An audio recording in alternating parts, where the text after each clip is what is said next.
ان الحمد لله نحمده ونستعينه ونستغفره ونعوذ بالله من شرور انفسنا ومن سيئات اعمالنا من يهده الله فلا مضل له ومن يضلل فلا هادي له واشهد ان لا اله الا الله وحده لا شريك له واشهد ان محمدا عبده ورسوله اما بعد فان خير الحديث كتاب الله وخير الهدي هدي محمد صلى الله عليه وسلم وشر الامور محدثاتها وكل محدثة بدعة وكل بدعة ضلالة وكل ضلالة في النار. اعوذ بالله السميع العليم من الشيطان الرجيم من همزه ونفخه ونفثه. بسم الله الرحمن الرحيم. رب اشرح لي صدري ويسر لي امري واحلل عقدة من لساني يفقهوا قولي. بسم الله الرحمن الرحيم. ان الله وملائكته يصلون على النبي یا ایھا الذین آمنوا صلوا علیہ وسلموا تسلیما. اللہم صل علی محمد وعلی آل محمد کما صلیت علی ابراہیم وعلی آل ابراہیم انک حمید مجید. اللہم بارک علی محمد وعلی آل محمد کما بارکت علی ابراہیم وعلی آل ابراہیم انک حمید مجید. پچھلی دفعہ ہمارا جو درس تھا وہ سورۃ النساء آیت نمبر 113 کے اوپر مکمل ہوا تھا، لیکن اس میں ایک چیز مجھ سے سکپ ہو گئی، اور وہ یہ ہے کہ یہ جو کنکلوڈنگ پورشن ہے اس آیت کا 113 کا، بسم اللہ الرحمن الرحیم.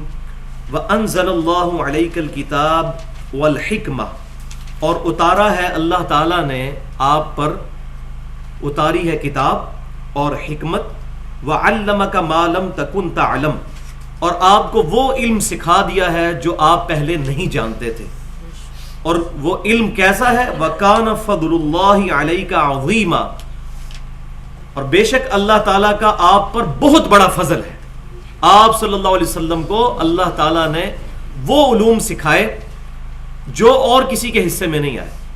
الرحمن علم القرآن خلق الانسان علمہ البیان، یہ پرٹیکولر نبی صلی اللہ علیہ وسلم کے بارے میں ہے.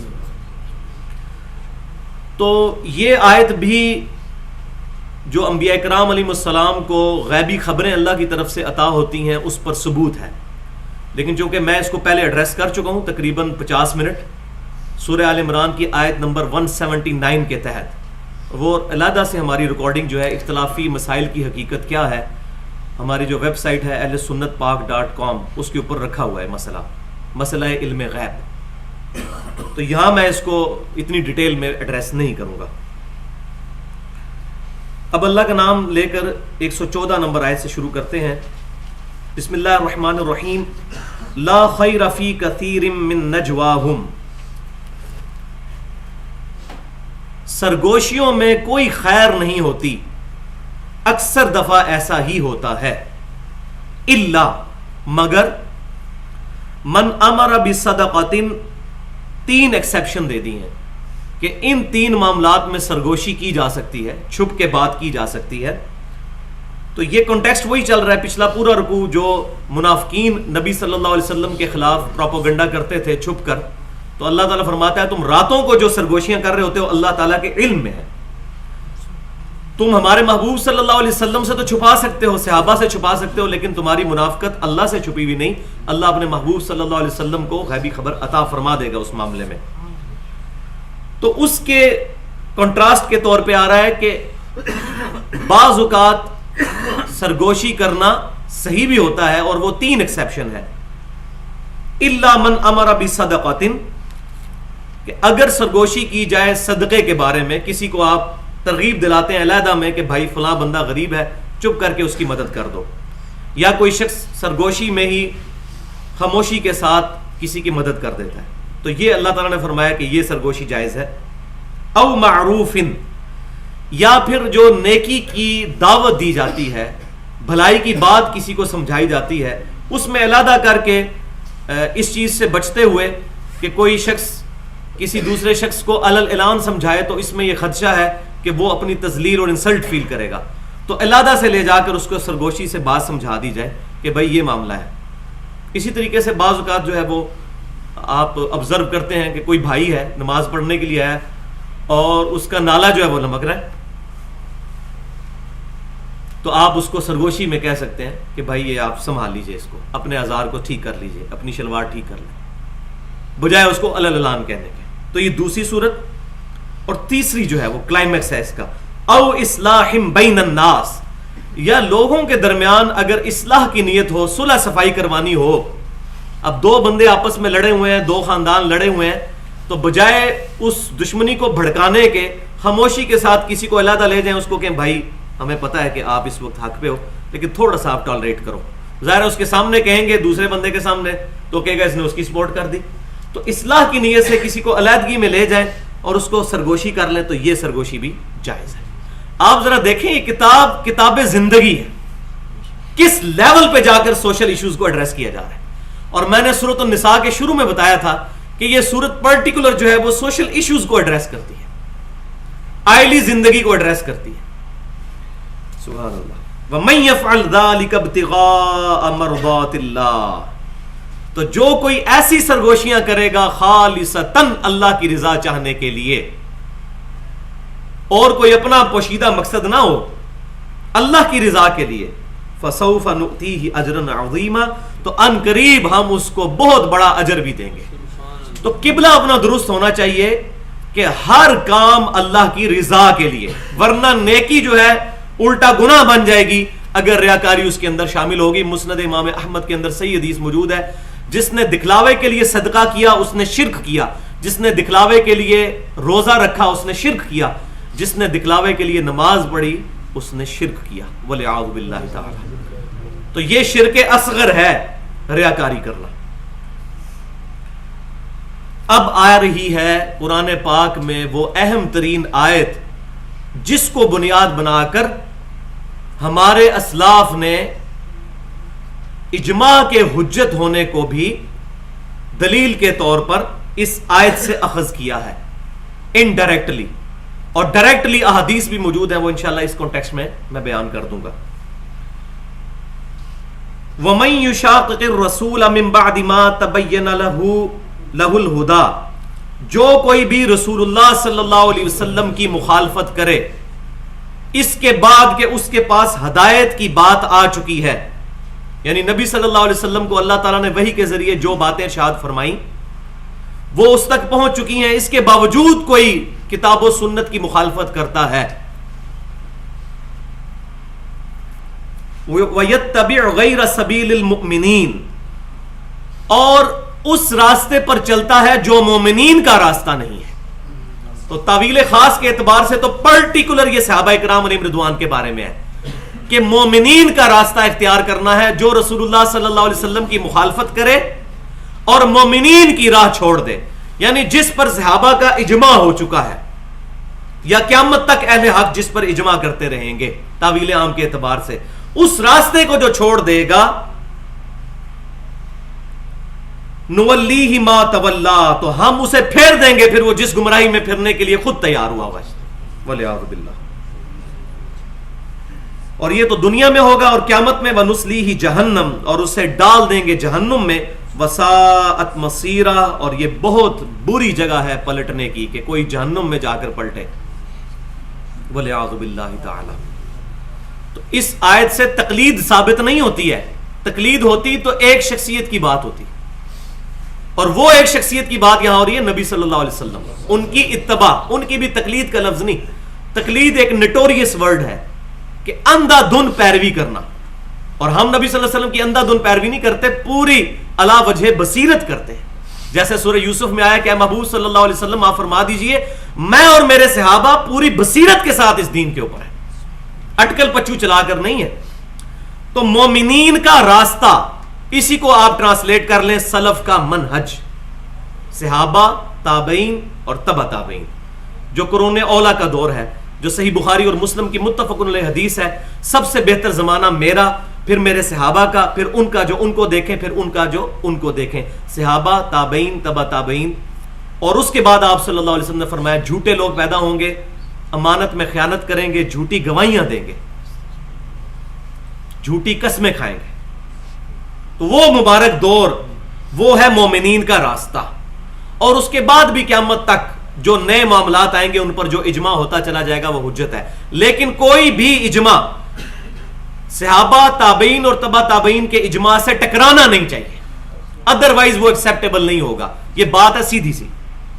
تو یہ آیت ہے جس کو امام شافعی رحمۃ اللہ علیہ نے پرٹیکولر, جو ائمہ میں سے بہت بڑے امام ہیں, انہوں نے اجماع کے حجت ہونے پر پیش کیا. اس کے علاوہ بھی اہل سنت کی بھی اور اہل تشیع کی ساری آپ تفاسیر اٹھا کے دیکھ لیں, سب لوگوں نے اس آیت کو اجماع کے حجت ہونے پر دلیل قرار دیا ہے. اجماع کے حوالے سے میں تھوڑی سی گفتگو یہاں پر مناسب سمجھتا ہوں کہ اس آیت سے تو انڈائریکٹلی پتہ چلا, اب ڈائریکٹلی احادیث اس طرف اشارہ کرتی ہیں کہ امت کا اجماع حجت ہے. تو یہاں یہ بات یاد رکھیں, شروع میں کلیئر کر دوں کہ اہل سنت کی جو فکر ہے, فرقہ نہیں میں بات کر رہا, فکر, وہ چار چیزوں کو بنیاد سمجھتے ہیں. دو ایبسولوٹ ہیں اور دو ڈیرائیوڈ ہیں, جس کو میں نے نام دیا ہے اس ماڈرن دور میں اسلام کی ڈکشنری, جو انگریزی میں کہا جاتا ہے dictionary is always authority. But کے spelling B U T but ہے یا بی اے ٹی بٹ ہے یا بی او ٹی بٹ ہے, یہ ڈکشنری بتائے گی. ایک پی ایچ ڈی انگلش کہتا ہے بٹ کے spelling B A T but ہے, اور ایک پرائمری اسکول کا بچہ کہتا ہے بی یو ٹی بٹ, اس کی بات صحیح ہوگی, وہ پی ایچ ڈی کی بات غلط ہوگی. اسی طریقے سے اسلام میں بڑے سے بڑا سکالر, بڑے سے بڑا عالم اور فاضل اگر کتاب و سنت کے خلاف بات کرتا ہے اس کی بات حجت نہیں ہوگی, وہ ڈکشنری کے خلاف ہے. تو اسلام کی ڈکشنری دو چیزوں پر ہے پرائمری طور پر ایبسولوٹ, وہ ہے اطیع اللہ و اطیع الرسول. اور اس پہ میں ڈیٹیل سے گفتگو کر چکا ہوں, گھنٹوں گھنٹوں کے لیکچرز میرے الحمدللہ یوٹیوب کے اوپر پڑے ہوئے ہیں اور ahlsunnatpak.com پہ بھی. وہ آج اس کا موقع نہیں ہے کہ میں اس کو بیان کروں. بس وہ ایک حدیث المستدرک للحاکم کی صحیح سند کے ساتھ کتاب العلم چیپٹر میں انٹرنیشنل نمبرنگ کے مطابق 318 نمبر حدیث کے حجۃ الوداع کے موقع پر امام کائنات سید الاولین والآخرین شفیع المذنبین رحمۃ للعالمین سیدنا و مولانا امام اعظم محمد رسول اللہ صلی اللہ علیہ وسلم نے فرمایا, میں اپنے بعد تم میں دو ایسی چیزیں چھوڑ کر جا رہا ہوں, ان کو مضبوطی سے پکڑ لو گے, کبھی گمراہ نہیں ہوگے. ایک اللہ کی کتاب اور دوسرے اس کے رسول صلی اللہ علیہ وسلم کی سنت. تو یہ ہے دو ایبسولوٹ سورسز. اب کتاب اور سنت ہی نے ہمیں ایک تیسری چیز کے بارے میں بتایا کہ وہ بھی حجت ہے, اور وہ ہے اجماع امت. وہ بھی کتاب و سنت کی طرح ہی حجت ہے, کیونکہ کتاب و سنت کو ماننا اجماع کو ماننا, اجماع کو ماننا کتاب و سنت کو ماننا. البتہ جو چوتھی چیز ہے اجتہاد, وہ آپشنل ہے, وہ آپس میں اختلاف ہو سکتا ہے اور وہ اس کی خوبصورتی ہے. پوری امت کے لیے کسی ایک بندے کا اجتہاد ماننا ضروری نہیں ہے, اجتہاد ہر بندے کا اپنا اپنا ہے. وہ آگے حدیثیں بھی انشاءاللہ آ جائیں گی. تو پہلی حدیث المستدرک للحاکم میں کتاب العلم چیپٹر میں صحیح سند کے ساتھ انٹرنیشنل نمبرنگ کے مطابق 399 نمبر حدیث ہے. عبداللہ بن عباس رضی اللہ تعالیٰ عنہ کہتے ہیں کہ نبی صلی اللہ علیہ وسلم نے بیان فرمایا کہ میری امت کبھی بھی گمراہی پر جمع نہیں ہوگی, تم جماعت کو لازم پکڑ لو, جماعت پر اللہ کا ہاتھ ہے, جماعت پر اللہ کا ہاتھ ہے. اب اللہ کے ہاتھ کے لیے یہ مثال نہیں پیش کی جا سکتی ایسے کر کے, یہ بدعت ہو جائے گا. لیس کمثلی شیء, اللہ کی مثل کوئی شے نہیں. اللہ عرش پر مستوی ہے اپنی شان کے لائق, اللہ ہماری شارک سے قریب ہے اپنی شان کے لائق. جماعت پر اللہ کا ہاتھ ہے. یہ وہ جماعت نہ سمجھیں یہ جو جماعتیں آج کل بنی ہوئی ہیں, ہر بندہ جو اپنی پارٹی لادا کر کے وہ کہتا ہے جماعت پہ اللہ کا ہاتھ ہے. مسلمانوں کی جماعت, مسلمانوں کی فکر, صحابہ تابعین تبع تابعین کا اجماع. دوسری حدیث المعجم الکبیر طبرانی کے اندر موجود ہے صحیح سند کے ساتھ ابن عمر رضی اللہ تعالیٰ عنہ سے, سیم ہی الفاظ ہیں تھوڑے سے فرق کے ساتھ, کہ نبی صلی اللہ علیہ وسلم نے فرمایا کہ اللہ تعالیٰ میری امت کو کبھی بھی گمراہی پر جمع نہیں ہونے دے گا. یعنی پوری امت ایک بات پہ اکٹھی نہیں ہوگی, ایسی کوئی بات کہ جو گمراہی پر مبنی ہو. تم جماعت کو لازم پکڑ لو, جماعت پر اللہ کا ہاتھ ہے. یہ تو دو مرفوع حدیثیں ہو گئی. اب دو موقوف روایتیں, یعنی صحابہ اکرام علیہم رضوان کے اقوال.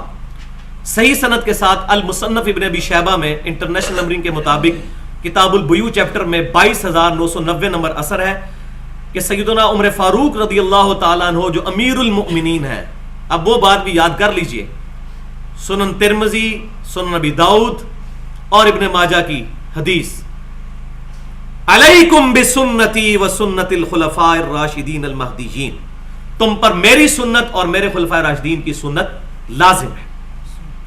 تو سیدنا عمر نے قاضی شریح جو تھے ان کو خط لکھا، حوالہ میں بتا چکا مصنف ابن ابی شیبہ سے، اور فرمایا کہ جب بھی تمہیں کوئی مسئلہ درپیش ہو تو سب سے پہلے اللہ کی کتاب میں دیکھو، اللہ کی کتاب میں نہ پاؤ تو پھر رسول اللہ صلی اللہ علیہ وسلم کی سنت میں دیکھو، سنت میں بھی نہ ملے تو پھر امت کا اجماع دیکھو، صحابہ کرام علیہم رضوان کا کیا اجماع ہے، اور اگر اس میں بھی نہ پاؤ تو پھر اجتہاد کر لو، اور اگر تم اجتہاد نہ کرو تو یہ زیادہ بہتر ہے، بجائے وہ بال کی کھال اتارنے کے پیچھے ہی ہٹ جاؤ اس معاملے میں تو زیادہ بہتر ہے. لہذا اس میں ان لوگوں کا بھی رد ہو گیا جنہوں نے فرضی مسئلے اپنی فقہ کے اندر لکھ کے تو امت کو کہا جی بتائیں قرآن حدیث میں یہ مسئلہ کہاں لکھا ہوا ہے کہ 12 آدمی ہے جنگل میں، 12 ہی ننگے ہیں، امامت کون کرے گا ان کی؟ تو الحمدللہ قرآن و سنت میں اس طرح کی بے حیا باتیں تو نہیں لکھی ہوئی ہوں گی. سنن دارمی کے مقدمے میں عبداللہ بن مسعود رضی اللہ تعالیٰ عنہ کی صحیح سند سے اثر موجود ہے کہ وہ ناپسند فرماتے تھے کہ کوئی بندہ تھیوریٹیکل مسئلہ پوچھے کہ بتائیں اگر یہ ہو جائے تو کیا، وہ کہتے ہیں کہاں ہوا تب مسئلہ، اور جب ہوگا ہر بندے نے اپنا اجتہاد خود کرنا ہوگا. تو یہاں سے اجتہاد کا ثبوت بھی مل گیا، جو چوتھی چیز میں نے بتائی تھی. اور دوسری موقوف روایت سیدنا ابن مسعود رضی اللہ تعالیٰ عنہ سے مسند امام احمد میں اور المستدرک للحاکم میں صحیح سند کے ساتھ کہ جس چیز کو مسلمان اچھا سمجھیں اللہ کے نزدیک وہ اچھی ہے، اور جس کو مسلمان برا سمجھیں اللہ کے نزدیک وہ بھی بری ہے. تو یہ بھی اجماع کی دلیل ہے. اب اس سے یہ نہ سمجھیے گا کہ چند ایک مسلمان مل کے کوئی بدعت شروع کر دیں اور کہیں جی ہم اس کو اچھا سمجھ رہے ہیں تو وہ دین کا حصہ ہو جائے گی. اجماع جب تک نہیں ہوگا، اگر اہل حق مخالفت کریں گے کتاب و سنت کے دلائل پر تو وہ بدعت ہی ہوگی، اجماع نہیں ہوگا. مثال کے طور پر اب ایک بہت بڑا اجماع ہو چکا ہے کہ ربیع الاول کے مہینے کے اندر، اور میں نے اس پہ پورا لیکچر بھی دیا تھا 12 ربیع الاول کے اوپر، 2 گھنٹے کا یوٹیوب پہ پڑا ہوا ہے، ولادت مصطفیٰ صلی اللہ علیہ وسلم اور رسول اللہ کی آخری وصیتیں صلی اللہ علیہ وسلم، کہ ربیع الاول کے مہینے کے اندر نبی صلی اللہ علیہ وسلم کی شخصیت کے بارے میں پروگرام ہوا کریں گے. اس پہ پوری امت نے اجماع کر لیا ہے اتنے حصے پر. سیرت النبی کانفرنسز ہو رہی ہیں، امام الانبیاء کانفرنس ہو رہی ہے، امام اعظم کانفرنس ہو رہی ہے صلی اللہ علیہ وسلم، شافع محشر کانفرنسز ہو رہی ہیں، فضائل مصطفیٰ صلی اللہ علیہ وسلم کانفرنسز ہو رہی ہیں. یہاں تک امت نے اجماع کر لیا. لیکن اس کے بعد جو کچھ ہو رہا ہے، خانہ کعبہ اور مسجد نبوی کے ماڈل بنائے جا رہے ہیں، اور ہمارے ادھر جیلم کی تو بدبختی میں نے خود دیکھا ہے، روزہ شریف کا پورا ماڈل گنبد کے نیچے جالیاں بھی بنائی ہوئی ہیں اور عورتیں سامنے بیٹھ کے ایسے دعائیں کر رہی ہیں خانہ کعبہ کے آگے دروازہ ان کے ماڈل کے آگے کھڑے ہو. اور میں یہاں ایمانداری کی بات کروں کہ بریلوی علماء خود خلاف ہیں اس کے، لیکن بات یہی ہے کہ جب ایک چیز شروع ہو جاتی ہے پھر مولویوں سے بھی باہر ہو جاتی ہے. اب وہ ان کو کہتے ہیں آپ گستاخ رسول ہیں. گستاخ رسول کا تو فتویٰ ہماری نوک کے اوپر ہے نا، جس کو مرضی جب چاہیں گستاخ رسول ڈکلیئر کر دیں. تو اب وہ ان کے قابو سے بھی باہر ہو چکی ہے. تو وہ اس طرح کی جو چیزیں امت کے اندر آئی ہیں ان پر کوئی اجماع وغیرہ نہیں ہے.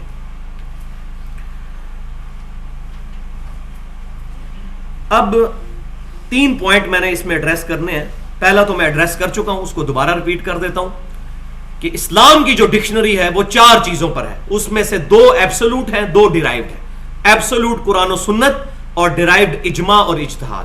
اور اس میں سے بھی اجماع کی جو پرائورٹی ہے وہ قرآن و سنت کے اندر ہی داخل ہے، اجتہاد الگ سے ہے. وہ پوری امت کے لیے کسی ایک بندے کا ماننا ضروری نہیں ہے. پوائنٹ نمبر 2 اس کے اندر یہ ہے کہ قرآن و سنت تو قیامت تک فکس رہیں گے، اجماع بھی فکس رہے گا. صحابہ تابعین تبع تابعین کے اجماع کو آج کوئی نہیں بدل سکتا، سیدھی سی بات ہے. البتہ اجتہاد والے جو معاملات ہیں وہ وقت کے ساتھ ساتھ چیزیں سمجھ آنا شروع ہوتی ہیں تو لوگ اجتہاد کرتے ہیں اس کے اوپر. ہر زمانے میں لوگ کریں گے، اجماع بھی ہر زمانے میں ہوگا، لیکن کوئی ایسا اجماع ہم قبول نہیں کریں گے جو صحابہ تابعین اور تبع تابعین سے ٹکراتا ہوگا. یہ میں نے پہلے بتا دیا کہ پہلے 300 سال کی گارنٹی پروفٹ نے خود دی ہے صلی اللہ علیہ وآلہ وسلم. اور اس میں ایک کڑوی بات بھی ہے جس کو اگر تحمل سے سنیں گے تو سمجھ آ جائے گی. وہ یہ ہے کہ صحابہ کرام علیہم رضوان کا بھی اجماع حجت ہوگا. انڈیویجول کسی صحابی کی رائے بھی حجت نہیں ہوگی جب تک کہ صحابہ کرام علیہم رضوان اس پر اتفاق نہ کر لیں. اگر کسی صحابی کی رائے سامنے آئی اور صحابہ کرام میں آپس میں اختلاف ہو گیا, پھر ہم جمہور کو دیکھیں گے. اگر کسی صحابی کی انڈیویجول رائے سامنے آئی اور صحابہ نے اختلاف نہ کیا, ان کی اکیلے رائے, اس کے خلاف کوئی بات موجود نہیں ہے, تو وہ بھی پھر اجماع ہی تصور ہوگی. تو اس معاملے میں بعض لوگ سمجھتے ہیں کہ یہ کوئی صحابہ کی گستاخی, ایسا نہیں ہے. آپ صلی اللہ علیہ وسلم نے بھی کیا فرمایا ہے کہ علیکم بسنتی وسنت الخلفاء الراشدین. جامعہ ترمذی, سنن ابی داؤد اور سنن ابن ماجہ کی یہ حدیث ہے. خلفاء راشدین کی سنت نبی صلی اللہ علیہ وسلم کے بعد وہ لازم ہے. کیوں؟ تمام صحابہ کی سنت نہیں. وہ جو حدیث پیش کرتے ہیں نا کہ جی میرے صحابہ ستاروں کی مانند ہے, جس کی پیروی کرو گے کامیاب ہو جاؤ گے, اس کے تمام ترک جو ہے وہ محدثین کی نظر میں ضعیف ہے. وہ لاجیکلی بھی غلط ہے, وہ میں ابھی آج ثابت بھی کر دیتا ہوں. صحابہ کرام کی ہم جوتیوں کی خاک کے بھی برابر نہیں ہے. لیکن وہی بات ہے کہ عیسیٰ علیہ السلام کو ہم مانتے ہیں, لیکن ان کو ہم اللہ کا بندہ مانتے ہیں, اللہ کا بیٹا نہیں مانیں گے.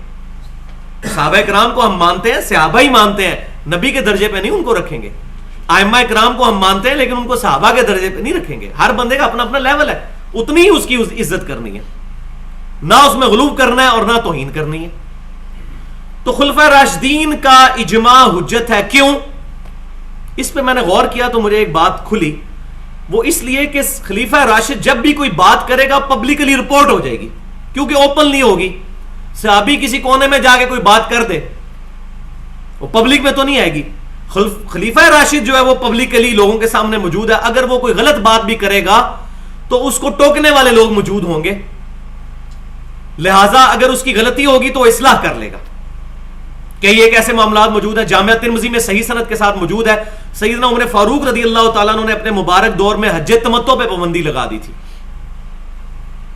تو ان کا اپنا بیٹا عبداللہ بن عمر رضی اللہ تعالیٰ عنہ, انہوں نے بغاوت کی.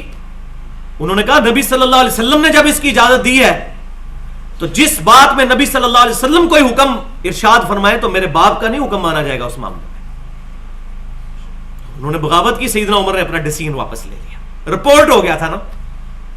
اسی طریقے سے صحیح بخاری اور مسلم کی متفق علیہ حدیث ہے, سیدنا عثمان غنی رضی اللہ تعالیٰ عنہ نے اپنے مبارک دور میں بھی حج تمتع پہ پابندی لگا دی.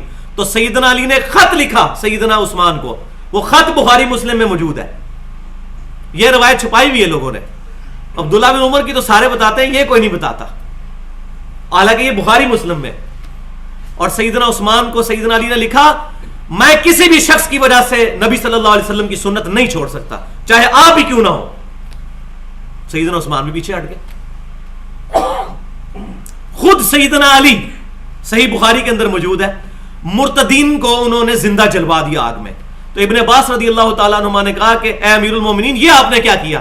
نبی صلی اللہ علیہ وسلم نے تو انسان کو آگ میں جلانے سے منع فرمایا ہے, اور فرمایا ہے کہ یہ آگ کی سزا اللہ کے ساتھ خاص ہے. اللہ اپنے بندوں کو یہ سزا دے سکتا ہے, مخلوق کو یہ سزا نہیں دے سکتی. تو جامعہ ترمذی میں آگے ڈیٹیل موجود ہے. سیدنا علی نے رجوع کر لیا, انہوں نے نہیں آگے سے حدیث سنائی علیکم بسنتی و سنت الخلفاء الراشدین کہ میں خلیفہ راشد ہوں تم میری سنت پہ عمل کرو. ظالم لوگ تیسری اور چوتھی صدی کے مولویوں کے بارے میں ہمیں کہہ رہے ہیں ہم ان کے اندھا دھن پیروی کرنی شروع کر دیں, اور صحابہ کرام تو خلفاء راشدین کے بارے میں نہیں تھے کرتے اندھا دھن پیروی. وہاں تو حدیث بھی موجود ہے. امام حنیفہ, امام شافعی, امام احمد بن حنبل, امام مالک کے بارے میں تو حدیث بھی کوئی نہیں موجود بائی نیم. ان بزرگوں کی ہم توہین نہیں کرتے, الحمدللہ ان کی اسلام کے لیے خدمات ہے, لیکن ان بزرگوں کے نام پر جو فرقے بنائے گئے ہیں ہم ان کی مخالفت کرتے ہیں. ہمیں حضرت عیسیٰ علیہ السلام سے کوئی دشمنی نہیں ہے, ان کے نام کے اوپر جو کرسچینٹی نے ان کے بارے میں ڈیوینٹی کلیم کر دیا ہمیں اس سے اختلاف ہے. تو یہ مسئلہ بھی میں نے الحمدللہ اس حوالے سے کلیئر کر دیا. اب پوائنٹ نمبر 3 اس کے اندر کہ اجماع اہل حق کا ہوگا. اگر اہل باطل اہل حق کی مخالفت کریں گے وہ اجماع ایکسیپٹیبل نہیں ہوگا. مثال کے طور پر صحیح بخاری اور مسلم کی متفق علیہ حدیث ہے کتاب استتابت المرتدین حروریہ کے بارے میں، خوارج کے بارے میں، وہ سیدنا علی کو کافر کہتے تھے، معاذ اللہ استغفر اللہ، کہتے تھے 3 ایکسز آف ایول ہے، علی، معاویہ اور عمرو بن عاص رضی اللہ عنہم اجمعین، اور تینوں کو قتل کرنے کا انہوں نے پروگرام بنایا. بائی چانس سیدنا علی ہی اس دن باہر آئے تھے نماز کے لیے، باقی 2 آئے نہیں، وہ بچ کے سیدنا علی کو شہید کر دیا. وہ شہید کرنے والا وہ کافر نہیں تھا، سیدنا عمر کے دور میں اس نے بڑی فتوحات کی ہوئی تھی ابن ملجم نے، لیکن تعویل کی غلطی لگ گئی تھی اس کو، اور سیدنا علی کے قربان جائیں. سیدنا علی نے خوارج کے ساتھ جنگ کی، نہروان پہ شکست فاش دی، پھر خوارج کے جنازے بھی خود پڑھائے. تو لوگوں نے کہا یہ تو آپ کو کافر کہتے تھے، انہوں نے فرمایا یہ مجھے کافر سمجھتے تھے نا، میں تو ان کی تکفیر نہیں کرتا. آج لوگ اللہ باتھ روموں میں لکھا ہوا شیعہ کافر، فلانا کافر، فلانا کافر. ظلم کی انتہا ہے. اہل قبلہ اور اہل کلمہ کی غلطی پوائنٹ آؤٹ ضرور کریں آپ، اس پہ آپ کو حق حاصل ہے، لیکن اس کی تکفیر کرنا یہ ظلم ہے، یہ خوارج کا طریقہ ہے. اب خوارج کئی معاملات میں صحابہ کرام سے ہٹ گئے تھے، تو انہوں نے اگر مخالفت کی تو اس سے اجماع نہیں ٹوٹے گا. منکرین زکوٰۃ نے سیدنا ابوبکر صدیق رضی اللہ تعالیٰ عنہ اور صحابہ کے ساتھ مخالفت کی تو اس سے امت کا اجماع نہیں ٹوٹے گا. ہے تو مسلمان ہی تھے نا وہ، جن کے خلاف سیدنا ابوبکر نے رضی اللہ تعالیٰ عنہ نے جو ہے وہ ان کے ساتھ قتال کیا، تو اجماع نہیں ٹوٹے گا معتزلہ سے، روافض سے یا خوارج کے ساتھ، ان کی وجہ سے اجماع نہیں ٹوٹے گا اہل حق کا. اب آپ کو حدیث سمجھ آئے گی. وہ حدیث پوری اس طرح ہے، جامعہ ترمذی اور سنن ابی داؤد اور سنن ابن ماجہ کے اندر، کہ آپ صلی اللہ علیہ وسلم نے ایک بلیغ خطبہ دیا، اور صحابہ کہتے ہیں کہ ہم سب لوگ اشک بار ہو گئے، اور ہمیں یہ یقین ہو گیا کہ آپ صلی اللہ علیہ وسلم کوئی ہم سے الوداعی گفتگو کر رہے ہیں، اور فرمایا میرے بعد تم بہت فتنے دیکھو گے. اس وقت علیکم بسنتی و سنت الخلفاء الراشدین المہدیین، میری سنت اور میرے خلفاء راشدین کی سنت کو لازم پکڑ لینا. بڑے اختلاف تم دیکھو گے، الحمدللہ جب بھی اختلاف ہوا ہے ہم خلفاء راشدین کے ساتھ ہیں. چاہے منکرین زکوٰۃ والا معاملہ ہو، ہم سیدنا ابوبکر صدیق رضی اللہ تعالیٰ عنہ کے ساتھ ہیں. سیدنا عثمان کے دور کے اندر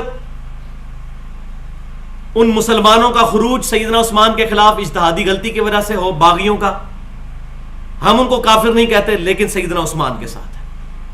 اسی طریقے سے سیدنا علی کے خلاف جو خوارج نے خروج کیا یا اجتہادی غلطی کی وجہ سے سیدہ عائشہ رضی اللہ تعالیٰ عنہ یا سیدنا معاویہ رضی اللہ تعالیٰ عنہ نے خروج کیا، ہم ان تمام معاملات کے اندر سیدنا علی کے ساتھ ہیں. اور اس میں ہمارا پورا ریسرچ پیپر بھی چھپ چکا ہوا ہے الحمدللہ، رافضیت، ناصبیت اور یزیدیت کا تحقیقی جائزہ. تو ہم علیکم بسنتی و سنت الخلفاء الراشدین المہدیین ہیں، ان کے ساتھ ہیں الحمدللہ. اب اس ٹاپک کے آخر میں 17 مثالیں میں پیش کروں گا اجماع کی، جو کتاب و سنت سے ثابت نہیں، اجماع ہی اس کے لیے ایک دلیل ہے ہمارے پاس. 17 کا فگر میں نے اس لیے چوز کیا کہ دن رات میں فرض رکعتوں کی تعداد 17 ہے، اور 17 بھی پھر 2 حصوں میں ڈیوائیڈ ہے. 12 جو ہیں وہ پرانے مسائل ہیں، اور 5 اس دور کے 14ویں اور 15ویں صدی کے اجماع ہیں، میں آپ کو بتاؤں گا انشاءاللہ. اور 12 اور 5 کی نسبتیں بھی موجود ہیں الحمدللہ. تو پہلی مثال اجماع کی وہ ہے، سیدنا علی رضی اللہ تعالیٰ عنہ نے جب 6 مہینے کے بعد سیدنا ابوبکر صدیق رضی اللہ تعالیٰ عنہ کی بیعت کر لی، تو سیدنا ابوبکر صدیق رضی اللہ تعالیٰ عنہ کی خلافت کے اوپر اجماع ہو گیا صحابہ کا، سیدنا علی کے بیعت کرنے کے بعد. وہ پوری ڈیٹیل بخاری مسلم میں موجود ہے، اس میں دونوں طرف سے جو ہے وہ ایسے معاملات ہو گئے تھے. سیدنا ابوبکر نے بھی معذرت کی سیدنا علی سے، سیدنا علی نے بھی معذرت کی سیدنا ابوبکر سے. وہ ڈیٹیل ہے، وہ آج موضوع نہیں ہے. تو یہ پہلی مثال ہے اجماع کی، کیونکہ نبی صلی اللہ علیہ وسلم نے اپنا خلیفہ کسی کو نہیں بنایا، آپ نے تو قرآن کو بنایا تھا. صحیح بخاری اور مسلم کی متفق علیہ حدیث ہے. صحیح بخاری میں کتاب المغازی چیپٹر میں انٹرنیشنل نمبرنگ کے مطابق 4460 نمبر حدیث، نبی صلی اللہ علیہ وسلم کے وفات کے چیپٹر میں، کہ عبداللہ بن ابی اوفا رضی اللہ تعالیٰ عنہ سے طلحہ رحمۃ اللہ علیہ نے پوچھا کیا رسول اللہ صلی اللہ علیہ وسلم نے اپنا وصی کسی کو بنایا تھا؟ تو انہوں نے کیٹاگوریکل ڈینائی کیا کہ نہیں، البتہ آپ صلی اللہ علیہ وسلم نے ہمیں اللہ کی کتاب پر چلتے رہنے کی وصیت فرمائی تھی. تو یہ ہے وصی، کیونکہ آپ صلی اللہ علیہ وسلم کا وصی قیامت تک کے لیے ہونا چاہیے. ادروائز تو آپ صلی اللہ علیہ وسلم کا اگر وسیع پرسنالٹیز ہوں گی تو وقت کے ساتھ ساتھ ختم ہوتی چلی جائیں گی. تو یہ ہے وسیع کتاب اللہ. تو صحابہ کا اجماع یہ پہلا اجماع ہوا سیدنا ابوبکر صدیق رضی اللہ تعالیٰ عنہ کی خلافت کے اوپر. دوسرا اجماع اسی کانٹیکسٹ میں اس کو آپ شامل کر لیں کہ اس پہ بھی اجماع ہے کہ خلافت راشدہ 30 سال تک ہے. وہ حدیث بھی موجود ہے. اس کے بعد ملوکیت ہے, خلافت راشدہ نہیں ہے. دوسرا اجماع ہے قرآن پاک کو کتابی شکل میں ایک جگہ پر لے کر آنا. اس کا آغاز کیا سیدنا ابوبکر صدیق رضی اللہ تعالیٰ عنہ نے, اور اس کا کنکلوژن ہوا پھر سیدنا عثمان رضی اللہ تعالیٰ عنہ کے مبارک دور کے اندر, مصحف عثمانی. یہ دوسرا اجماع. تیسرا اجماع کہ صحابہ کی مرسل روایتیں حجت ہیں. مرسل کہتے ہیں عربی میں چھوٹا ہوا, جس کا واسطہ چھوٹا ہوا ہو. یعنی اگر صحابی نبی صلی اللہ علیہ وسلم کو کوٹ کیے بغیر اپنے ریفرنس سے کوئی بات ان کے پہنچے کہ سیدنا ابوبکر نے فرمایا یا سیدنا عمر نے فرمایا, اور نبی صلی اللہ علیہ وسلم کو مینشن نہ کریں, تو وہ بھی حجت ہوگی تا وقت ہے کہ اس میں اختلاف نہ آ جائے. اختلاف آ جائے گا تو پھر حجت نہیں رہے گی. چوتھا اجماع قرآن پاک پہ اعراب لگانا. یہ صحابہ کے اینڈ دور میں ولید بن عبد الملک کے حکم سے حجاج بن یوسف ظالم اور فاسق شخص کی ذمہ داری لگائی اس نے. اس وقت ظاہر ہے کہ وہی تھا, رسپانسبلٹی اس کی لگی, تو اس نے قرآن پاک پہ اعراب لگائے تاکہ جو نیو مسلمز ہیں جو عربی نہیں جانتے ان کو قرآن پاک پڑھنے میں آسانی ہو. اس پر اجماع ہو گیا. پانچواں اجماع جو 30ویں صدی کے اندر آ کے ہوا ہے, یہ مسئلہ صحابہ تابعین تبا تابعین میں آپ کو نہیں ملے گا. وہ ہے کہ قرآن پاک غیر مخلوق ہے, اللہ کا کلام ہے, یہ حادث نہیں قدیم ہے. یہ معتزلہ کا فتنہ جب اٹھا, انہوں نے کہا قرآن اللہ نے پیدا کیا ہے, تو پھر اس کے خلاف امام اہل سنت امام احمد بن حنبل رحمۃ اللہ علیہ المتوفى 241 ہجری وہ کھڑے ہوئے الحمدللہ. اور حالانکہ اس وقت وہ اکیلے ہی تھے, باقی لوگ ان کے ساتھ اس طرح شامل نہیں ہوئے, مخالفت تو نہیں کی, لیکن وہ مجاہد بندہ اکیلا ڈٹا رہا. اور آج الحمدللہ پوری امت نے اجماع کیا ہے. کیا اہل سنت, کیا اہل تشیع. اور الحمدللہ ہماری خوش قسمتی ہے کہ قرآن پاک پہ بھی اجماع ہے.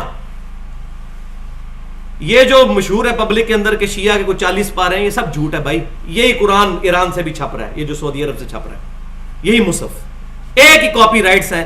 اور طلحہ یاسین نے جو لکھا ہوا ہے وہ ایران والوں نے بھی لیے ہوئے ہیں, سعودی عرب والوں نے. یہ پبلک کے اندر باتیں مشہور ہیں.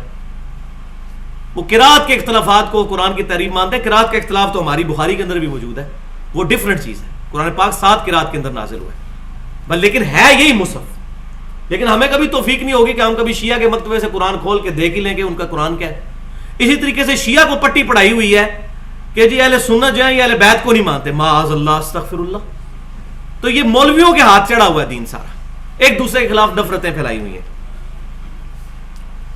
چھٹا اجماع جو ہے وہ تراویح کا پورا مہینہ جماعت کے ساتھ پڑھنا.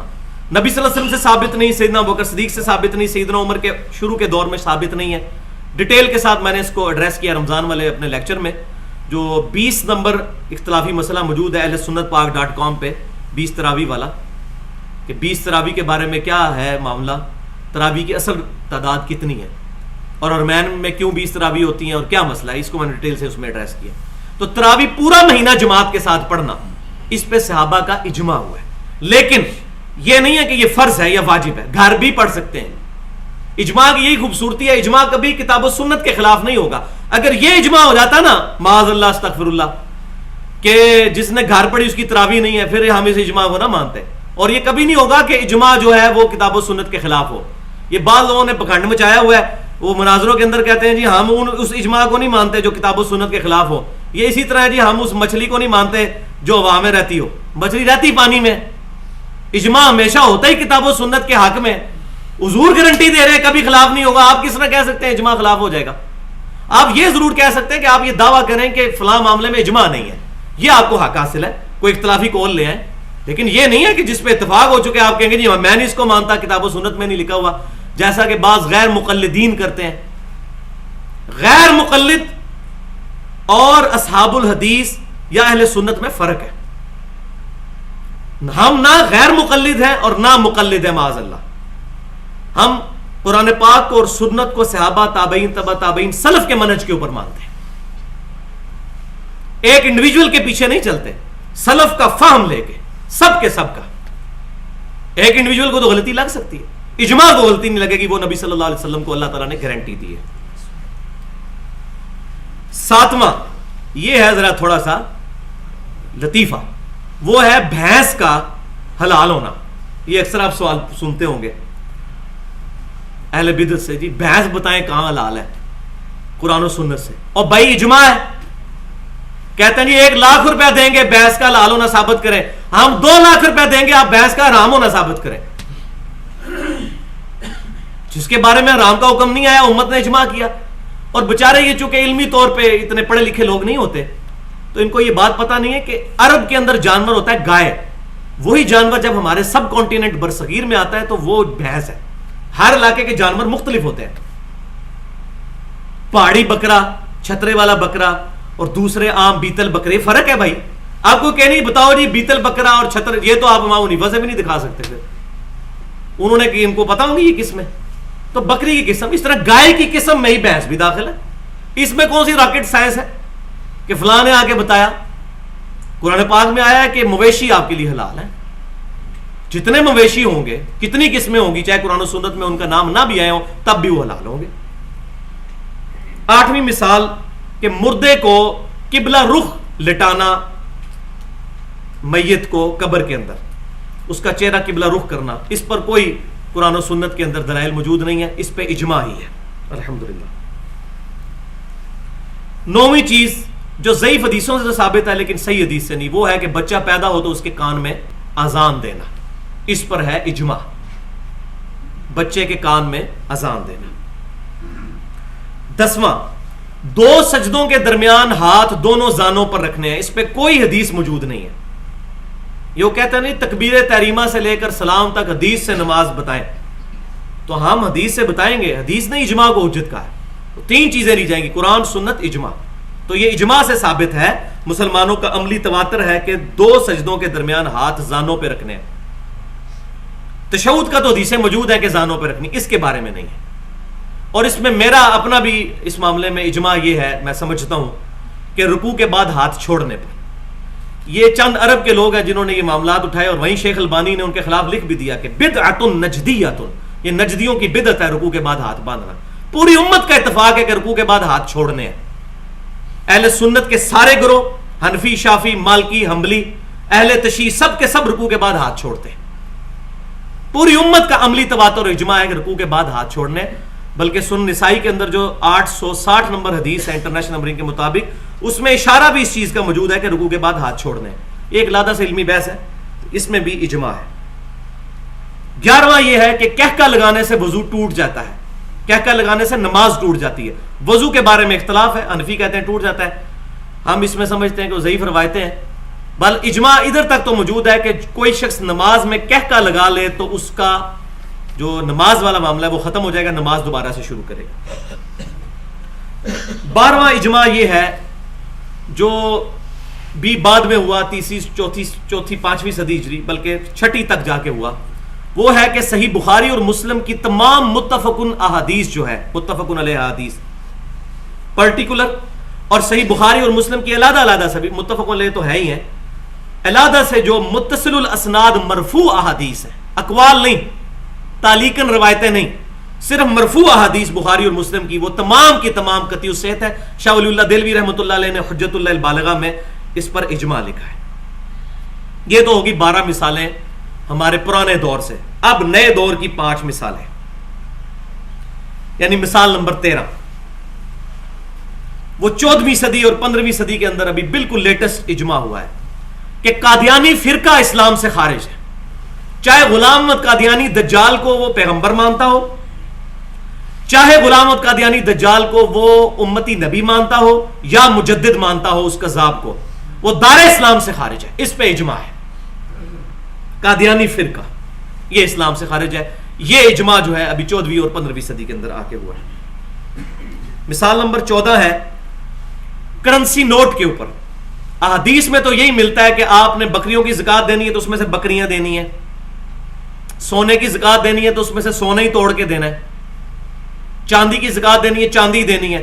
لیکن سونا چاندی ان بکریوں ان تمام چیزوں کے عوض نوٹ کی شکل میں بھی زکات دی جا سکتی ہے، اس پہ بھی امت کا اجماع ہے۔ قرآن و سنت میں ظاہر ہے یہ بات ہی کو نہیں موجود ہوگی۔ اب جو لوگ کہتے ہیں جی ہم مقلد ہیں تو امام حنیفہ سے دکھائے نا کرنسی نوٹ کا، ان کو بھی نہیں پتا ہوگا۔ اجماع جو اللہ تعالیٰ نے رکھ دیا ہے، آپ کو مسئلہ کیا ہے؟ اجماع ہوگا، اجتہاد آپشنل ہوگا۔ تو اجماع ہوا ہے کرنسی نوٹ کے اندر بھی آپ زکات دے سکتے ہیں۔ 15 نمبر مثال، اس پر بھی اجماع ہوا ہے کہ قالین والی جو مسجدیں ہیں ان میں جوتیاں لے کے نہیں جانی۔ ویسے احادیث درجنوں موجود ہیں بخاری مسلم کے اندر، باقی سنن اربعہ کے اندر، کہ نبی صلی اللہ علیہ وسلم سے جوتیوں سمیت نماز پڑھنا بھی ثابت ہے۔ ابھی بھی ہمارے جو فوجی حضرات ہیں سیاچن میں جوتیوں سمیت ہی نماز پڑھتے ہیں، نماز ہو جاتی ہے۔ لیکن جن مسجدوں میں قالین بچھے ہوئے ہیں، صفائی کا اہتمام ہے، ان مسجدوں کے لیے یہ مسئلہ نہیں ہے۔ جنازہ گاہ میں آپ جوتیوں سمیت پڑھیں بے شک، وہاں تو قالین تو نہیں ہوتا، وہ اوپن میدان میں جنازے ہوتے ہیں یا عید کی نمازیں ہوتی ہیں۔ اگر اس طرح کا مسئلہ ہو، اگر دریے اور قالین نہ بچھے ہوئے ہوں تو جوتیوں سمیت پڑھ سکتے ہیں۔ لیکن اس پہ اجماع ہو گیا ہے کہ اگرچہ وہ حدیثیں موجود ہیں، لیکن یہ اجماع ہے کہ قالین والی مسجد میں جوتی لے کے نہیں آئیں گے، گندی جوتی۔ ہاں اگر بالکل صاف جوتی ہے، جیسے آج سے 20 25 30 سال پہلے طواف کعبہ کے دوران اتنی زمین تپ جاتی تھی جب تک وائٹ ماربل نہیں لگا تھا، تو لوگ علیحدہ سے نئے جوڑے لے جاتے تھے، بالکل وہ علیحدہ سے طواف کے لیے انہوں نے جوڑے رکھے ہوتے تھے۔ جس طرح آج ہم موزے بھی پہنتے ہیں، بھی جوتوں کی ایک شکل ہے، وہ آپ پہن سکتے ہیں، لیکن وہ باہر نہ آپ ان کو استعمال کریں۔ تو اس پہ بھی اجماع ہے۔ 16واں اجماع وہ ہے لاؤڈ سپیکر کے اندر نماز۔ پہلے تو مولوی پنجے جھاڑ کے پیچھے پڑ گئے تھے لاؤڈ سپیکر کے۔ شیخ اشرفی تھانوی صاحب بھی، ہم ان کی نیت پہ نہیں شک کرتے، مطلب انہوں نے خالصتاً اللہ کی رضا کے لیے ایسا فتویٰ دیا ہوگا کہ یہ شیطانی آواز ہے۔ احمد بریلوی صاحب کا بھی یہ فتویٰ ہے، اور خود اب احمد بریلوی صاحب کے اپنی گدی سے ان کے اپنے شاگردوں نے اس کے خلاف فتویٰ دیا، جو بندی علماء نے بھی اس کے خلاف فتویٰ دیا۔ تو لاؤڈ سپیکر کے اوپر بھی اجماع ہو چکا ہے کہ لاؤڈ سپیکر میں نماز پڑھائی جا سکتی جب پبلک زیادہ ہو۔ لیکن یہ جو تماشا ہے نا کہ 4 نمازی پیچھے کھڑے کر کے باہر کا لاؤڈ سپیکر کھول کے پوری دنیا کے اندر جو شور مچایا ہوتا ہے، اس پہ کوئی اجماع نہیں ہے، یہ زیادتی والی بات ہے۔ تو اس پہ کوئی اجماع نہیں ہے۔ 17واں اور آخری اجماع، ہاں جی اب دل تھام لے آؤ، یہ میں نے آخر میں رکھا ہوا تھا اور انشاءاللہ اجماع ہو چکا ہے اس پہ۔ جو لوگ پہلے بڑے فتوے لگاتے تھے نا، اب وہ ہٹتے ہی نہیں ٹی وی کے آگے سے، اور وہ ہے کہ ویڈیو فلم بنانا یہ جائز ہے۔ ویڈیو فلم، تصویر کی نہیں بات کر رہا، ویڈیو فلم کی بات کر رہا۔ تصویر کے اوپر ابھی سخت اختلاف موجود ہے کہ جو سٹل تصویر ہوتی ہے، لیکن جو موونگ ہے اس کے اوپر الحمدللہ اجماع ہو چکا ہے امت کا۔ آج کی تاریخ کے اندر تمام علماء، ایون الیاس قادری صاحب جنہوں نے پوری کتابیں لکھی، ٹی وی کی تباہ کاریاں، پورے درس دیے، لوگوں کے ہاکیے مروا کے انہوں نے ٹی وی توڑوائے، لیکن میں ان کو داد دیتا ہوں کہ انہوں نے الحمدللہ جب اس معاملے میں رجوع کیا، پھر انہوں نے ریٹن فارم کے اندر اپنا رجوع لکھا اور 40 کے قریب علماء بریلوی سے فتوے لیے کہ میرا موقف پہلے غلط تھا، میں رجوع کرتا ہوں۔ اسی طریقے سے کچھ اور لوگ بھی ہیں جنہوں نے ٹی وی کے معاملے میں، ویڈیو کے معاملے میں غلو کیا۔ اب ان کے بارے میں یہی کہوں گا کہ آج سے پہلے مجھے یاد ہے ڈاکٹر ذاکر نائک کے بارے میں مطلب بڑے عجیب و غریب فتوے آنے شروع ہو گئے، جی یہ تو جناب حرام کام کر رہا ہے، ویڈیو بنوا رہا ہے۔ اب میں نام نہیں لیتا ان مولویوں کے کیونکہ ان کو برا لگ جائے گا، اب وہ ٹی وی پہ بیٹھے ہوتے ہیں آ کے۔ ایک زمانہ تھا کہ پیٹھ کے پیچھے کیمرہ رکھ کے وہ اپنے انٹرویو ریکارڈ کرواتے تھے، اب سامنے رکھ کے کرواتے ہیں۔ لیکن مجھے ان پہ دکھ ہے کہ انہوں نے ابھی تک اعلانیہ توبہ نہیں کی اپنے اس گناہ سے، جو انہوں نے اہل سنت کے علماء کے اوپر حرام کاری کے فتوے لگائے تھے پہلے۔ اس میں الیاس قادری صاحب کو سلام پیش کرتا ہوں، ان کی غلطیاں اپنی جگہ، لیکن ان کو میں کہتا ہوں یہ مجرم لوگ ہیں کہ انہوں نے اہل سنت کے علماء کے بارے میں زبان درازیاں کی، ان کو ممبروں کے اوپر باتیں کی کہ حرام کاری کرتے ہیں ویڈیو بنا کے، اب یہ خود ویڈیو بنوا رہے ہیں اور بڑی دفاع کونسل کانفرنسز کے اندر ویڈیو اور تقریریں آ رہی ہیں، لیکن کسی کو یہ شرم نہیں آ رہی کہ میں اعلانیہ طور پہ توبہ کروں، میں نے اہل سنت کے علماء پہ فتوے کیوں لگائے۔ توبہ کریں ریٹن میں، اعلانیہ گناہ کی توبہ اعلانیہ ہوگی۔ تو اگر یہ بات وہاں تک پہنچے، ان کو بتائیں کہ آپ کا یہ جرم معاف نہیں ہوا، جو کچھ آپ نے اہل سنت کے علماء کی بدنامی کی، اصحاب الحدیث کی، کتاب و سنت کے منہج کے ماننے والے لوگوں کی، اب شرم کریں اور اس پہ اعلانیہ توبہ کریں۔ تو یہ ہو گیا ہمارا اجماع والا ٹاپک، الحمدللہ اس کانٹیکسٹ میں کور ہو گیا۔ اب اللہ کا نام لے کر آگے چلتے ہیں، ابھی تقریباً 15 منٹ باقی ہیں، کچھ گفتگو آج ہو جائے گی، باقی انشاءاللہ اگلی دفعہ ہو جائے گی۔ پھر آیت نمبر 116، کریٹیکل آیت. یہ آیت قرآن پاک میں 2 دفعہ آئی ہے. ایک سورۃ النساء میں 48 نمبر آیت بھی اس میں گزر چکی ہے تھوڑے سے الفاظ کی تبدیلی کے ساتھ, اور اس پہ میں نے 1.5 گھنٹہ گفتگو کی تھی. آدھا گھنٹہ ایک دن اور 1 گھنٹہ پورا اگلے دن. وہ ہماری یوٹیوب کے اوپر پڑی ہوئی ہے, وہ آپ سن سکتے ہیں. دعا صرف اللہ ہی سے, یہ ہے اس کا نام, اور وہ اسی آیت کے اوپر تھی. اور میں نے وہاں کہا تھا یہ بعد میں جب آئے گی تو میں اس کو پھر ڈیٹیل سے ایڈریس نہیں کروں گا. آج اس کو پڑھ لیتے ہیں. بسم اللہ الرحمن الرحیم. ان اللہ لا یغفر ان یشرک بہ, بے شک اللہ اس گناہ کو کبھی معاف نہیں کرے گا کہ کوئی شخص اللہ کے ساتھ کسی قسم کا شرک کرے. یہ ہے آخرت کی بات. دنیا میں معاف کر دے گا, سورۃ الفرقان کے اندر موجود ہے. دنیا میں جو شخص شرک سے توبہ کرے گا, سورۃ الفرقان آخری رکوع, ہم اس کے گناہوں کو بھی نیکیوں سے بدل دیں گے. آخرت میں نہیں ہوگا. اللہ اس گناہ کو کبھی معاف نہیں کرے گا. کوئی شخص دنیا سے شرک کی حالت میں گیا, وَيَغْفِرُ مَا دُونَ ذَلِكَ لِمَن يَشَاءُ, اور اس کے علاوہ جتنے گناہ ہیں اگر چاہے گا کسی کے لیے تو معاف فرما دے گا. وہ بھی اوپن لائسنس نہیں ہے, پکڑ سکتا ہے اس میں بھی, لیکن امید ہے کہ معاف کر دے گا. وَمَن يُشْرِكْ بِاللَّهِ, اور جو کوئی شرک کرے اللہ کے ساتھ, فَقَدْ ضَلَّ ضَلَالًا بَعِيدًا, تو وہ شخص گمراہ ہو گیا, اور بے شک ایسا گمراہ ہوا کہ گمراہی میں بھی دور جا پڑا. وَلِعَاذُ بِاللَّهِ تَعَالَى. تو بھائی یہ آیت the most sensitive issue in the sight of اللہ کو ایڈریس کر رہی ہے کہ اللہ نے شرک کبھی معاف نہیں کرنا. اب میرے ایمان کا تقاضا ہے کہ 4 جملے میں ادھر بول کے ہی آگے جاؤں, اگرچہ میں اس پہ گھنٹوں پہلے گفتگو کر چکا ہوں, کیونکہ معاملہ کرٹیکل ہے. جب اللہ تعالیٰ نے 2 دفعہ بیان کیا ہے تو ہم بھی اس کو تھوڑا سا وقت دیتے ہیں. سورۃ المائدہ کی آیت نمبر 72 میں عیسیٰ بن مریم علیہ السلام کا خطبہ ہے, جس کے کنکلوڈنگ الفاظ ہیں انه من یشرک باللہ فقد حرم اللہ علیہ الجنہ ومأواہ النار وما للظالمین من انصار. بے شک جو کوئی اللہ کے ساتھ شرک کرے گا اللہ تعالیٰ نے جنت اس پہ حرام کر دی ہے, اس کا ٹھکانہ دوزخ ہے, اور وہاں اس کا کوئی مددگار نہیں ہوگا.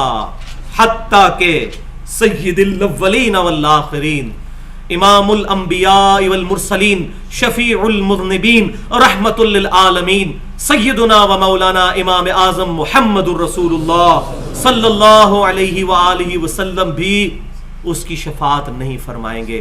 صحیح بخاری اور مسلم کی متفق علیہ حدیث ہے, صحیح بخاری کتاب الدعوات چیپٹر میں, صحیح مسلم کتاب الایمان چیپٹر میں, کہ آپ صلی اللہ علیہ وسلم نے فرمایا اللہ تعالیٰ نے ہر نبی کو ایک مقبول دعا دی تھی جو اس نبی نے دنیا ہی میں کر لی, اور میں نے اپنی دعا اپنی امت کے لیے سنبھال کر رکھی ہے. میں اپنی اس دعا سے اپنی امت کی قیامت والے دن شفاعت کروں گا, اور میری شفاعت سے ہر شخص کو نفع پہنچے گا سوائے اس شخص کے جس نے اللہ کے ساتھ کسی قسم کا شرک کیا ہوا. وَلِعَاذُ بِاللَّهِ. شرک is the most sensitive issue in the sight of Allah. اللہ کی نگاہ میں سب سے زیادہ حساس معاملہ شرک کا ہے. اس میں 2 بنیادی باتیں ہمیں کلیئر ہونی چاہیے جس معاملے میں آج کل شرک عام ہے. ایاک نعبد و ایاک نستعین, اے اللہ ہم صرف تیری عبادت کرتے ہیں اور غائب میں صرف تجھی سے مدد مانگتے ہیں. یہ اپروپریٹ ٹرانسلیشن ہے ایاک نستعین کی. ظاہر اس باب تو آپ اختیار کر سکتے ہیں, وتعاونوا علی البر والتقوی, نیکی اور پرہیزگاری کے کاموں میں ایک دوسرے کی مدد کرو. اس پہ ہمارا پورا ریسرچ پیپر ہے 8 صفحوں کا, دعا صرف اللہ ہی سے, اہل سنت پاک.com کے اندر پڑا ہوا ہے, وہ ضرور پڑھیں. اس ریسرچ پیپر میں اثر میں بیماری بتائی ہے کہ شرک کیا ہے. اس وقت کا آج کا شرک وہ ہے استعانت میں شرک, اللہ کی صفت دعا کے اندر شرک, اور کوئی مسلمان جان بوجھ کے نہیں کرتا. ہمارے بھائیوں کو پتہ نہیں ہے. آپ کسی بریلوی, دیوبندی, اہل حدیث, اہل سنت کہلوانے والے تینوں گروہ یہ, یا کسی اہل تشیع سے یہ پوچھیں کیا اللہ کے علاوہ کسی اور کی عبادت ہو سکتی ہے, سب کہیں گے نہیں ہو سکتی. لیکن ان بیچاروں کو اب یہ بتانا ہے کہ دعا کرنا عبادت ہے, غائب میں کسی کو مدد کے لیے پکارنا. تو یہ سیدنا علی سے دعا نہیں ہو سکتی, نہ شیخ عبد القادر جیلانی سے دعا ہو سکتی. دعا صرف اللہ ہی سے. یہ تو جھگڑا ہی نہیں ہے کہ سیدنا علی کو اختیار ہے یا نہیں ہے, شیخ عبد القادر جیلانی رحمۃ اللہ علیہ کو اختیار ہے یا نہیں ہے؟ اختیار ہو تب بھی نہ ہو تب بھی فرشتوں کو اللہ نے اختیار دیا بارش برسانے کا. کیا ہم کہہ سکتے ہیں المدد یا بیکائل بارش نازل فرما؟ مشرک ہو جائیں گے. ہم اللہ کو کہیں گے. وہ بخاری اور مسلم کی متفق علیہ حدیث ہے, نبی صلی اللہ علیہ وسلم نے صلاۃ الاستسقاء تعلیم فرمائی ہے. آپ کہہ سکتے تھے بھائی فرشتے سے مانگ لو, اللہ نے ڈیوٹی لگائی ہوئی ہے اس کی. اور بھائی جس کی ڈیوٹی لگی ہوئی ہے اس کو مانگنا شرک ہے, جس کی ڈیوٹی ثابت ہی کوئی نہیں قرآن و حدیث سے اس کو مانگنا کہاں سے توحید ہوگی؟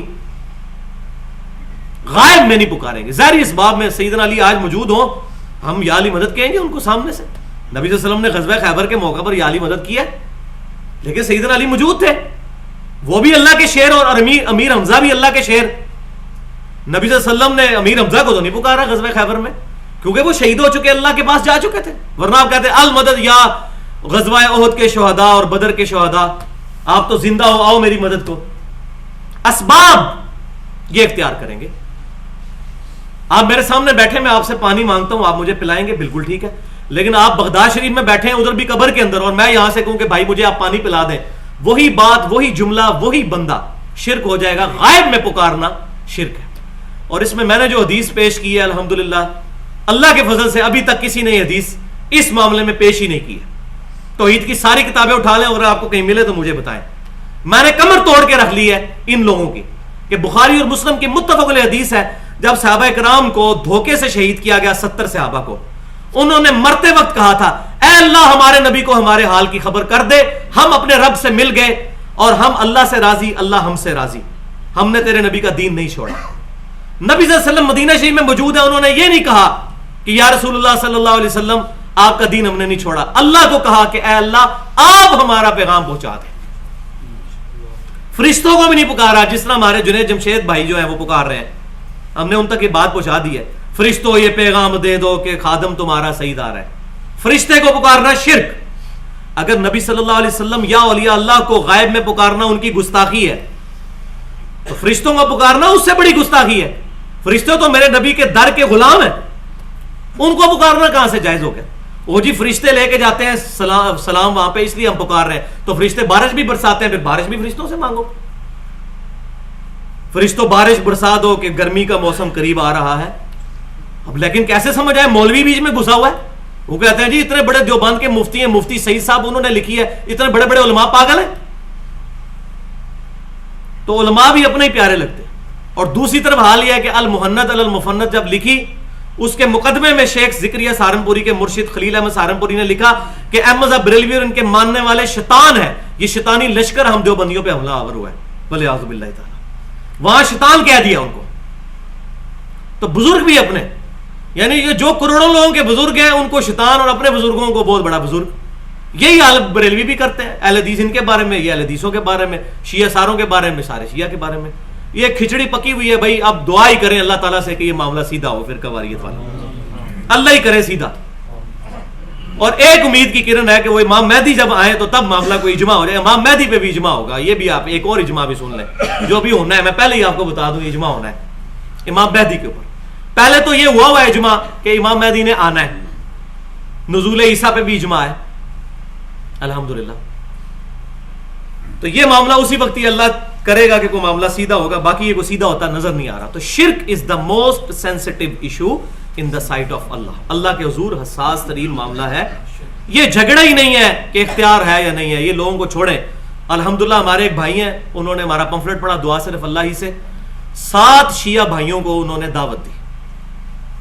یہ شیعہ کافر لکھنا اور فلاں لکھنا یہ بڑا آسان کام ہے, کیونکہ گناہ کرنا آسان ہوتا ہے نا. قرآن پاک کے حروف تہجی مسجدوں میں لکھے ہوئے, استنجے خانوں میں. کافر بھی نہیں لکھ سکتے, کاف الف را یہ قرآن کے حروف تہجی ہیں, باتھ روموں میں لکھا ہوا ہے. یہ کام ہم کر رہے ہیں. اب مجھے وہ غامدی صاحب کی بات بہت پسند ہے, اگرچہ کئی معاملات میں مجھے ان سے اختلاف ہے, لیکن اس دور کے اندر جس طرح پڑھے لکھے لوگوں کے اندر ان کی بات پہنچی ہے, ان کو سمجھانے کا سلیقہ ہے ماشاءاللہ, وہ ان کا خاص ہے. انہوں نے بہت پیاری بات کی تھی قادیانیت کے خلاف گفتگو کرتے ہوئے. انہوں نے فرمایا تھا کہ میں تو قادیانیت کو کسی صورت حق پہ نہیں مانتا, میں تو کشف و کرامت کو بھی ختم نبوت کے خلاف مانتا ہوں, جو کہ آپ لوگ مانتے ہو, جو لوگ اکثریت مانتے ہیں. کشف فضائل مال میں بھی لکھا ہوا ہے. تو انہوں نے کہا آپ کشف کا نام لے کے ختم نبوت کا جنازہ نکالتے ہو, میں تو اس کو بھی نہیں مانتا. تو میرے ہاں قادیانیت کے لیے کوئی نرم گوشہ نہیں ہے، لیکن کیا قادیانیوں کو کافر کہہ دینے کے بعد ہماری ذمہ داری ختم ہو جائے گی؟ نہیں. اگر اس میں انہوں نے جملہ بولا ہے، وہ آئیکن پڑا ہوا ہے یوٹیوب پہ، غامدی سٹانس آن قادیانیت، انہوں نے کہا کہ اگر ہم نے صحیح طریقے سے ان تک دعوت پہنچائی ہوتی تو ان کی آنے والی نسلیں اسلام میں داخل ہو چکی ہوتی، لیکن ہمارے غلط رویوں نے ان کو اپنے دین کے اوپر محکم کر دیا، جو بگڑا ہوا دین ان کا. باقی کتاب و سنت کو تو وہ مانتے ہیں، بس ان تک پہنچانا ہے کہ بھئی یہ جو آپ کو دھوکہ، میں نے ان کے پمفلٹ پڑھے ہیں، وہ بخاری مسلم سے حدیثیں لکھی ہوتی، لیکن وہی بات ہے کہ وہ چیزیں پوری نہیں لکھی ہوتی. تو علمی طریقے سے ان پر غلطی واضح کریں. تو ہمارے ایک بھائی نے دعا صرف اللہ سے پمفلٹ پڑھ کے 7 شیعہ بھائیوں کو کراچی کے اندر چائے کی میٹنگ پہ بٹھایا اور ان کا کہ آپ کو میں مسلمان سمجھتا ہوں، اہل قبلہ سمجھتا ہوں، آپ بھی مجھے مسلمان سمجھیں. ایک مسلمان کو سمجھانے لگا ہے. کیا سمجھانے لگا ہے؟ انہوں نے کہا ہمارا اتفاق ہے غدیر خم کی حدیث پہ، جو صحیح مسلم میں بھی موجود ہے. 4 روایتیں، 6225، 6226، 6227، 6228، یہ ہم نے اپنے منج پہ بھی لکھی ہوئی ہے کہ غدیر خم پہ آپ صلی اللہ علیہ وسلم نے فرمایا تھا 2 بھاری چیزیں. پہلی چیز اللہ کی کتاب ہے، اس میں ہدایت ہے، اس میں نور ہے. تم اللہ کی کتاب کو پکڑو، اپنا تعلق اس کے ساتھ مضبوط کرو. اللہ کی کتاب اللہ کی رسی ہے، جو اس کو پکڑے گا وہ ہدایت پہ ہوگا، جو چھوڑ دے گا وہ گمراہ ہوگا. اور دوسری چیز میرے اہل بیت ہے، ان کے پکڑنے کے بارے میں نہیں فرمایا، فرمایا اہل بیت کے ساتھ اس نے سلوک کرنا. تو انہوں نے کہا کہ ہم اہل بیت کو الحمدللہ ان کے ساتھ جن لوگوں نے ڈائریکٹلی زیادتیاں کی، چاہے عبید اللہ ابن زیاد ہو یا انڈائریکٹلی یزید بن معاویہ ہو، ہم ان سے کوئی محبت نہیں کرتے، ان کا معاملہ اللہ کے سپرد کرتے ہیں. ہم الحمدللہ حسینی ہیں، اہل بیت کے ماننے والے ہیں. ہم جس طریقے سے سیدنا حسین کے دشمنوں کے خلاف ہے، اس طرح حضرت عائشہ کے بارے میں جو زبان درازی کرتا ہے، سیدہ عائشہ بھی اہل بیت میں شامل ہے، تو ان کے ساتھ بھی ہم جو ہے محبت نہیں کرتے. تو اس نے کہا کہ اہل بیت والا معاملہ تو ہمارا کامن ہے، اصول کافی میں بھی موجود، مسلم میں بھی. تو کتاب اللہ کو تو ہم شروع کریں، پہلا صفحہ ہی پڑھ لیں کہ نعبد و ایاک نستعین.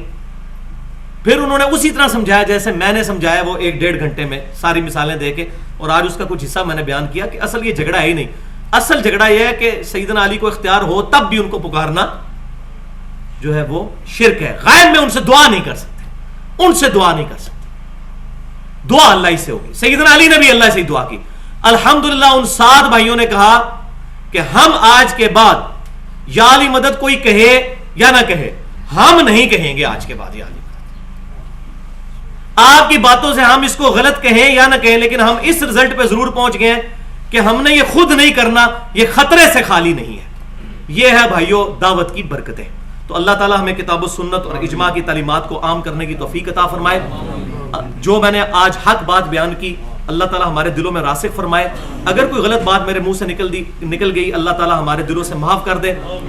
اور آج ساتھ ہی اناؤنسمنٹ سن لیں، اگلی دفعہ مشکل ترین ٹاپک میں نے انشاءاللہ ایڈریس کرنا ہے، اور وہ تقریباً 1 گھنٹے کا ہوگا، کیونکہ اگلی آیت 119 نمبر آ رہی ہے کہ جو لوگ اللہ کی خلقت کو بدل دیتے ہیں. اس کے اندر ڈیٹیل کے ساتھ میں انشاءاللہ عرض کروں گا. عورتیں جو یہ بال کٹواتی ہیں، اس کے کیا شرعی حکم ہے، جائز ہے ناجائز ہے، کہاں تک جائز کہاں تک ناجائز. پھر اس کے غیر ضروری بالوں کے بارے میں، داڑھی کا مسئلہ، داڑھی کی فرضیت، کس حد تک رکھنا ضروری ہے. ٹھیک ہے. اسی طریقے سے جو ہے وہ داڑھی کی زیادہ سے زیادہ مقدار کتنی ہونی چاہیے، کم سے کم کتنی ہونی چاہیے، داڑھی کی اہمیت کیا ہے، غیر ضروری بالوں کے بارے میں، پلاسٹک سرجری کے بارے میں. اسی طریقے سے کسی کا دانت ٹوٹ جائے تو کیا سونے کا دانت لگوا سکتا ہے، وگ لگانا کیسا ہے، بالوں کے جوڑے میں جو ہے وہ بال لگانا کیسا ہے. یہ اتنے مسائل ہیں جو ابھی تک کتابوں میں تو ماشاءاللہ کافی علماء نے ایڈریس کر دی ہیں، تقریر کی شکل میں، درس کی شکل میں نہیں. انشاءاللہ میں نے بڑی محنت کے ساتھ تیار کیا ہے. میرا خیال تھا آج میں کور کروں گا، لیکن وہ مجھے نظر نہیں آیا، کیونکہ وہ ٹاپک بھی 40-50 منٹ کا ہوگا. تو اگلی دفعہ اپنی، جس طرح آج ماشاءاللہ 100 سے زیادہ لوگ بیٹھے ہوئے، تو اپنی حاضری کو یقینی بنائیں، لوگوں کو لے کر آئیں. دعوت کا کام میرے اکیلے کی ذمہ داری نہیں ہے، ہم سب نے کرنا ہے انشاءاللہ تعالی. اور اپنے نبی صلی اللہ علیہ وسلم کے لیے سٹانس لیتے ہوئے ہم نے اب آپ صلی اللہ علیہ وسلم کی دعوت پہنچانی ہے، بجائے اپنے گلی محلوں میں، گھروں میں بیٹھ کے جو ہے اور مسجدوں میں بیٹھ کے دوسرے فرقوں کے خلاف چیخنے کے. ان کو دعوت دیں، یہ کام ہے ہمارا کرنے کا. اور آخر میں کنکلوڈ کرتا ہوں، صحیح بخاری اور مسلم کی متفق علیہ حدیث ہے، سیدنا علی رضی اللہ تعالیٰ عنہ کو جب نبی صلی اللہ علیہ وسلم نے غزوہ خیبر کے موقع پر بھیجا تھا، آپ صلی اللہ علیہ وسلم نے نصیحت فرمائی تھی، اے علی پہلے دعوت پیش کرنا. گردن نہ اتار دینا ان کی، جا کے پہلے ان کو دعوت پیش کرنا. اگر تیری وجہ سے ایک بندے کو بھی ہدایت مل گئی تیرے لیے سرخ اونٹوں سے بہتر ہے. تو سیدنا علی رضی اللہ تعالیٰ عنہ کو حضور صلی اللہ علیہ وسلم نے آخری بالکل سٹانس کے طور پہ بھیجا. کتنا غصہ تھا، 17-18 دن ہو گئے خیبر نہیں فتح ہو رہا، لیکن نبی صلی اللہ علیہ وسلم نے دعوت کا اس وقت بھی معاملہ نہیں چھوڑا. سیدنا علی نے بھی جب خوارج کے خلاف سیدنا ابن عباس کو بھیجا تو فرمایا پہلے دعوت پیش کرنا، اور پھر دعوت سے وہ تقریباً 12,000 خارجی جو ہیں توبہ کر کے سیدنا علی کے پاس واپس آ گئے. دعوت کی برکتیں ہیں. سبحانک اللہم بحمدک اشہد ان لا الہ الا انت استغفرک واتوب الیک وما علینا الا البلاغ المبین.